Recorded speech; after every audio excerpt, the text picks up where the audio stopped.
कपीशं वैजयन्तीं च मालां रन्ध्रान् वेणोरधरसुधया पूरयन् गोपवृन्दैः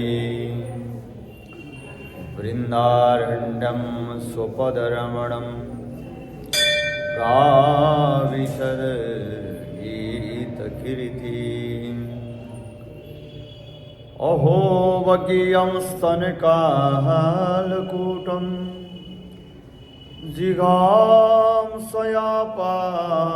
यदाप्यसाधिं लेभि गतिं धातृचितां ततोऽन्यं कं वा दयालुं शरणं व्रजेम। दया धर्म का मूल है, पाप मूल अभिमान। तुलसी दया न छोड़िए, जब लग घट में काम क्रोध मद लोभ की जब लगे घट में खान। तुलसी ज्ञानी मूर्खा तीनों एक समान। राधा राधा रटत ही मिट जाए सब व्याधा।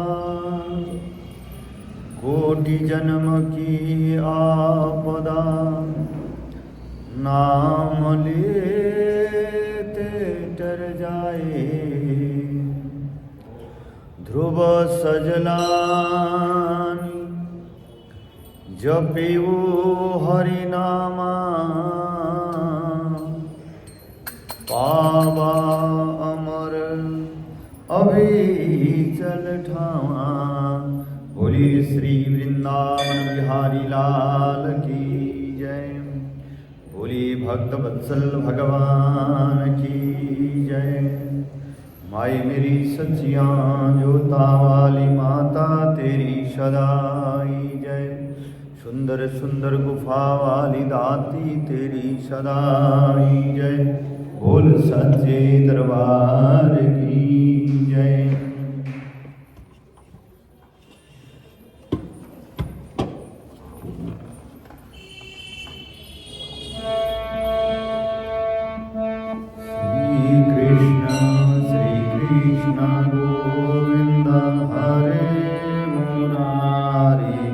हे नाथ नारायण वासुदेव।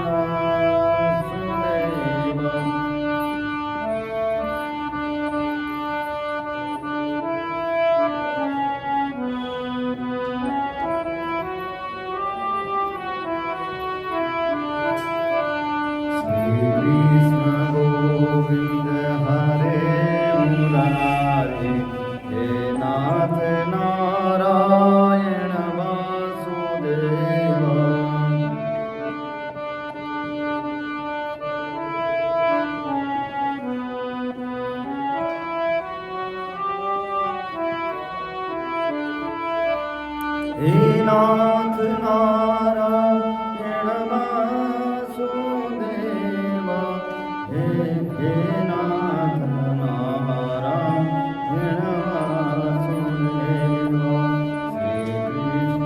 श्री कृष्ण गोविंद हरे मुरारी। हे नाथ नारायण वासुदेव।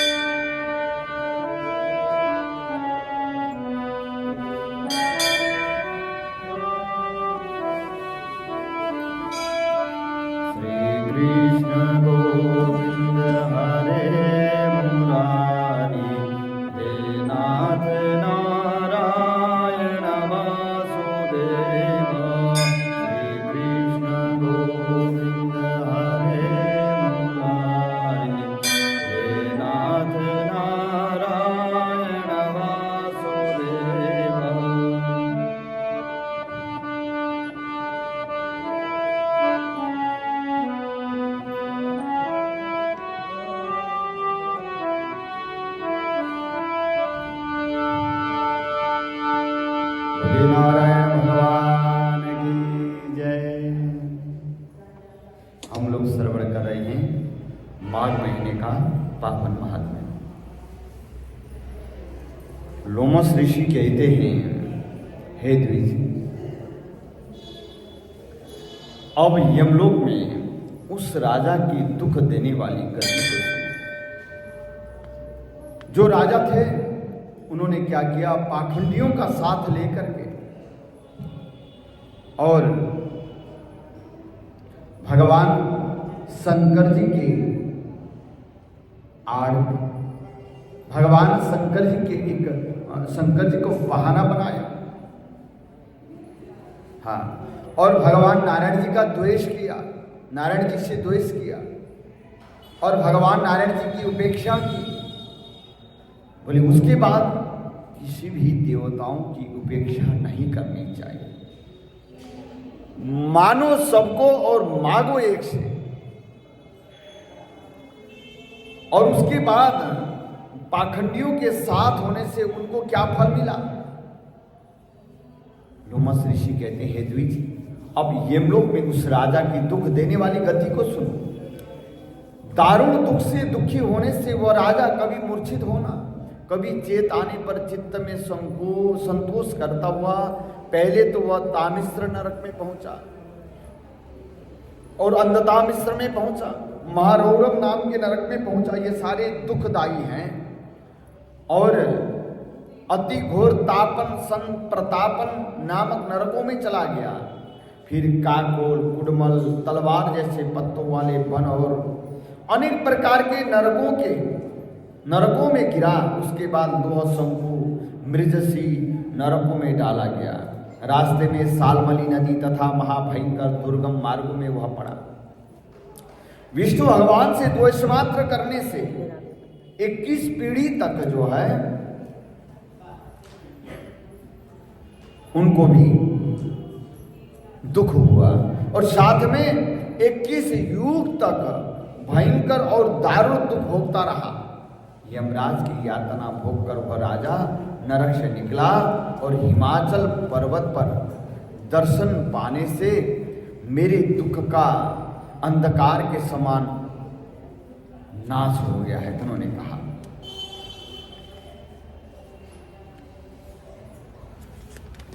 बोले अच्छा, वो क्या हुआ? उसके बाद वहां उस स्थान पर पहुंचने से पहले और जहां संतों के दर्शन होने से पहले दुख का अंधकार नाश हो गया संतों के दर्शन से, परंतु संतों का दर्शन से पहले वो बहुत बड़ा पिशाच बन गया। और वही जंगल में जहां भोजन और जल का अभाव था, वह भूख प्यास इधर उधर फिरता रहा। फिर संपूर्ण दिशाओं में घूमता हुआ वह भावी सतफल देने वाले प्लग्य और प्रश्रवणन नामक जंगल में घुसा और बहड़े के पेड़ की छाया का आश्रय लेकर वह अति दुखी होकर के बारंबार जोर जोर से रोने लगा। और वह कहने लगा कि भूख प्यास से व्याकुल इन दुखों से मेरा उद्धार कौन करेगा? लोमस ऋषि बोले, देवद्युति ने वेद पाठ करते हुए उसका ये करुणामय रोना सुना। उन्होंने वहां आकर उस पिशाच को देखा जिसका चेहरा विकराल था, लाल लाल डरावनी आंखें, दुबला शरीर, ऊपर को खड़े काले बाल थे। बोले ऐसे काले शरीर वाला वह दूसरा यमदूत जैसे दिख पड़ा, जिसकी जीभ हिल रही थी। ऐसे पिशाच को उन्होंने देखा और देखते ही उन्होंने कहा, तुम कौन हो और ऐसी करुणा से रोते क्यों हो और तुम्हारी ऐसी अवस्था क्यों हुई? मैं तुम्हारा क्या उपकार करूं? मेरे आश्रम में आ जाने पर प्राणी दुखी नहीं रहते, सिर्फ आनंद ही करते हैं। हाँ, आनंद जो होता है वह धन से प्राप्त नहीं होती और आनंद जो होता है, देखिए, धन का निर्धन होता है, दुख का सुख का दुख होता है और परंतु आनंद का कोई उल्टा अर्थ नहीं है। आनंद आनंद है।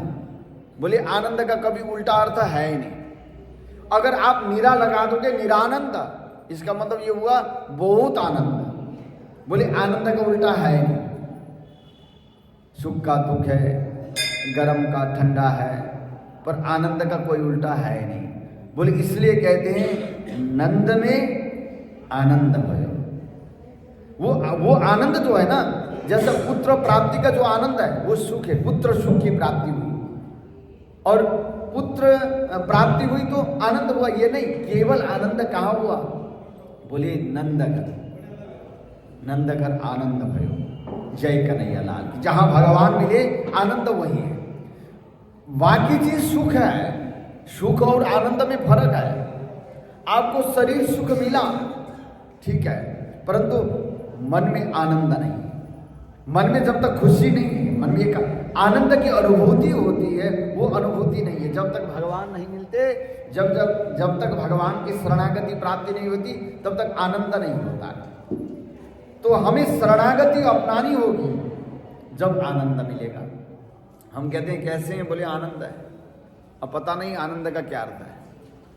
आनंद का अर्थ तो यह है नंदघर आनंद भयो, जय कन्हैया लाल। और उनके पास सुख तो था ही, धन धान्य था, भरपूर था, और जब तक भगवान नहीं आए तब तक आनंद नहीं हुआ। और कन्हैया लाल के आने से पहले भी तो 6 जने आए, 6 बच्चे हुए देवकी जी के, हुए ना, और 7वां कन्या हुई, 8वां कन्हैया लाल हुए। बोले जब उनका जन्म हुआ उन्होंने किसी ने कहा नहीं कि आनंद भयो, जब कन्हैया आए तभी कहा कि नंदघर आनंद भयो। तो आनंद जो है जब भगवान की प्राप्ति होती है, तो भगवान के चरणों में जब मन लगता है तो समझिए वो आनंद है, वही सुख है। हमने परसों भी कहा था। और विपदो नैव विपदा, संपदो नैव संपदा, विपद विस्मरणम विष्णु, संपद नारायण स्मृति। बोले वास्तव में जिनको हम विपत्ति कहते हैं वो वास्तव में विपत्ति नहीं है, जिनको हम दुख कहते हैं वो वास्तव में दुख नहीं है। संपदो नैव संपदा, जिसको हम सुख कहते हैं वो वास्तव में सुख नहीं। बोले हम किसको विपत्ति कहते हैं? धन को न होना है? और संतान न होना, संतान आज्ञाकारी न होना, इसको हम दुख मानते हैं। अब इन्होंने कहा कि शास्त्र कहता है विपदो नैव विपद, वो तो विपत्ति नहीं है। बोले संपदो नैव संपदा, जो आप सुख कहते हैं, धन का सुख, संतान सुख, मकान सुख, गाड़ी वाहन सुख, वो वास्तव में सुख नहीं है। बोले वो क्या है? वो सुविधा है, वो सुविधा है, सुख नहीं है। बोले आपको मकान की सुविधा मिल गई, सुख नहीं। और सुख क्या है? बोले सुख उसको कहते हैं विपदो नैव विपदा, संपदो नैव संपदा, विपद विस्मरण विश्व, संपद नारायण स्मृति। विपत्ति तो वो है, सुख तो वो है, और जिस दिन तक हम भगवान को याद करते हैं, विपद विस्मरण विष्णु, जिस दिन आपके मन से भगवान आपने भूल गए, मतलब आपके मन से भगवान जी निकल गए, भगवान नारायण जी निकल गए, नारायण जी का कभी याद ही नहीं आता, और भगवान नारायण जी का हम कभी स्मरण करते ही नहीं, वो सबसे बड़ा दुख का दिन है। बोले सुख कौन सा है? जब तक भगवान स्मरण हो आए, कम से कम सुबह उठ करके नहीं मैंने मंदिर जाना है, मैंने भजन करना है, मैंने जाप करना है, भगवान का स्मरण हो आ रहे हैं ना, तो आप सुखी है। तो यही बात बताई इन्होंने, सुख और दुख की परिभाषा इस प्रकार किए गए। अब उन्होंने कहा, उस पिशाच ने कहा आपको देखते मुझे आनंद आया। बोले संतों का दर्शन से आनंद हो जाता है, और संतों की कोई बात करते हैं, सद्विचार वाली जो बात करते हैं ना, तब भी आनंद होता, अनुभूति होता है। तो आपको ला करके कोई धन का जो है ना गड्डी का गड्डी अगर पकड़ाएं तब भी आनंद नहीं होता। हाँ हो सकता है, अच्छा वो दुखदाई भी हो सकता है, अब ये कहाँ ले जाएं, कैसे रखें, कैसे मैनेज करें, हैं? अचानक धन की आगम भी ठीक नहीं है। अगर आपने जितना मेहनत किया है अगर उतना मिल जाए तो उसमें कुछ आनंद होता है, अथवा वो सुख अनुभूति होता है, वो भी आनंद फिर भी नहीं है। बोले आनंद क्या है? आनंद तो केवल भगवान है, जिस दिन तक भगवान स्मरण हो आए तो वो आनंद है। बोले उन्होंने कहा आज मुझे आनंद की अनुभूति हुई, आप साक्षात नारायण स्वरूप मिले मुझे। तो उन्होंने कहा, तो कहने लगे सिर्फ यहां पर तो इस आश्रम में केवल आनंद ही रहता है। बोले हमारा आश्रम में ऋषि मुनि ने, संतों ने कहा, और हे भद्र तुम शीघ्र बताओ कि तुम्हारे इस दुख का कारण क्या है। इन प्रीतियुक्त वाक्य को सुनकर पिशाच ने रोना बंद करके दीनता से कहा, हे द्विज, मुझे किसी बड़े पुण्य से आपके दर्शन हुए, बड़े भाग और बड़े भाग्य से आपका दर्शन मिला, और भाग्योदयेन बहुजन्म समर्जितेन सत्संगमं च लभते पुरुषो यदा वै। भाग्य उदय होने पर, हजारों जन्म समर्पित होने के बाद जब भगवान की कृपा होती है तब सज्जन मिलते हैं और सत्संग मिलता है, सज्जनों का संग मिलता है। बोले वो कहने लगे, आज मेरा पूर्व जन्मों का भाग्य उदय हुआ जो आप मिले। हाँ, और उन्होंने कहा कि वह अपने पहले वृत्तांत को उसने प्रेत ने कहने लगा। प्रेत बोला, विष्णु भगवान जी से द्वेष करने के कारण मेरी ऐसी दशा हुई, और भगवान शंकर जी को मानने वाले और भगवान नारायण जी का उपेक्षा ना करें। भगवान नारायण जी को मानने वाले कभी भगवान भोलेनाथ जी का उपेक्षा ना करें। ब्रह्मा विष्णु महेश ये तीनों एक ही है, ये कोई फर्क नहीं है। हाँ, मानो सबको, मांगो एक से। तो इसलिए उन्होंने कहा, भगवान से द्वेष करने के कारण मेरी ऐसी दशा हुई। हे ब्राह्मण, जिस हरि का नाम प्राण निकलते समय लेने से मनुष्य विष्णु पद को पाता है, उन भगवान से जो प्राणियों का अंतरात्मा तथा उसका पालन करता है, तीनों लोक में धर्म का देने वाला है, तपस्या करते समय ब्राह्मण जिनकी प्रार्थना करते हैं, बोले ब्रह्मादि सब देवता, शनकादि संपूर्ण ऋषि मुनि योगी जिनको मुक्ति के लिए पूजते हैं, जो आदि मध्य और अंत में विश्व का विधाता है, सनातन है, अनादि से हैं, और उसी से मैंने द्वेष किया। उसने किया कहा, मेरे पहले जन्म में किए हुए सभी पुण्य विष्णु द्वेष रूपी अग्नि में भस्म हो गए। यदि किसी प्रकार मेरे इस पाप का अंत हो जाए तो इससे मुक्त होकर मैं सिवाय नारायण के अन्य किसी देवता का पूजन नहीं करूँगा। विष्णु भगवान जी का द्वेष करके मेरी नरक के दारुण दुख बहुत काल तक भोगे, और नरक से निकलकर मैं पिशाच बन गया हूँ। इस समय न जाने किस फल से मैं आपके निवास में पहुँचा, जहाँ आपके दर्शन पाने पर मेरे दुख का अंधकार के समान नाश हो गए। मेरे दुख का अंधकार और प्रकाश में परिणत हो गया। अब आप उचित कर्म कहिए जिससे पिशाच योनि से मुझे छुटकारा मिले। देवदूती बोले, अरे यह माया देवता, असुर तथा मनुष्य सबकी स्मृति को मोहित करती है, जिससे देवताओं में भी धर्म नाश करने वाला द्वेष पैदा हो जाता है। चारों वर्ण वालों को श्रुति, स्मृति तथा सदाचार से हितकारी कर्म ही करना चाहिए, और सर्वदा भक्ति पूर्वक नारायण का भजन करना चाहिए।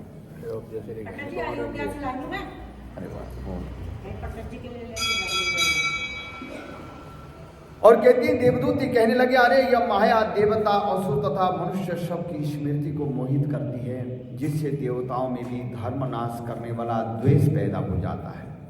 चारों वर्ण वालों को श्रुति, स्मृति तथा सदाचार से हितकारी कर्म ही करना चाहिए, और सर्वदा भक्ति पूर्वक नारायण भगवान जी का भजन करना चाहिए।